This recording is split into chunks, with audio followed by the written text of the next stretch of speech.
Мына bir bala айтып атат. Досым, Алла Таалам сага чексиз дүние берди.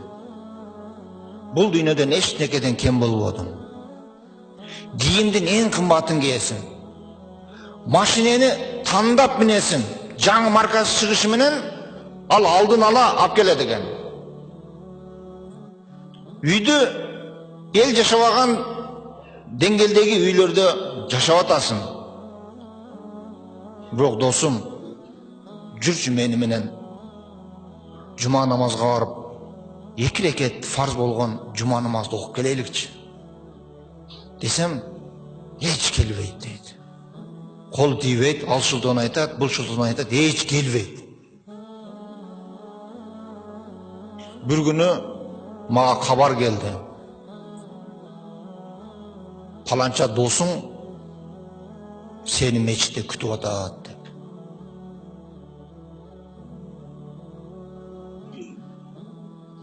Анан мечитке келсем, силерге окшоп, же мага окшоп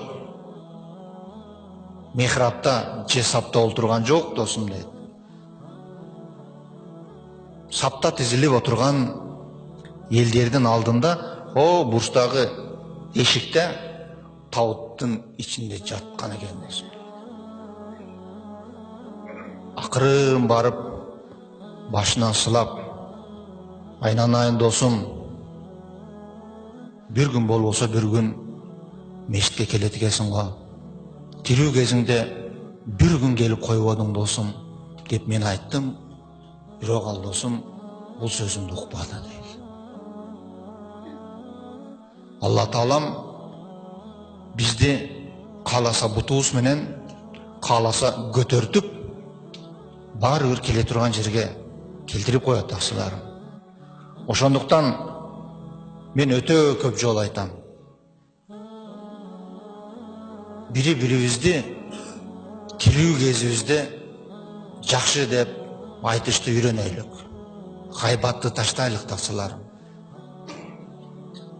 Бири-бирибизди тааныбаган адамга сөз жок таксыларым. Тааныбаган адам тууралуу биз таптакыр сүйлөбөшүбүз керек. Тааныган адамыбызды жакшы деп айтып үйрөнүшүбүз керек. Себеби жанагы баланын досу сыяктуу bir күн келет, биз каалайбызбы, каалабайбызбы, ушул адам жакшы эле деп айткан күн келет таксылар. Бирок аттыңай, ал күнү бизди мактап атканыбызды ал адам укпайт таксылар.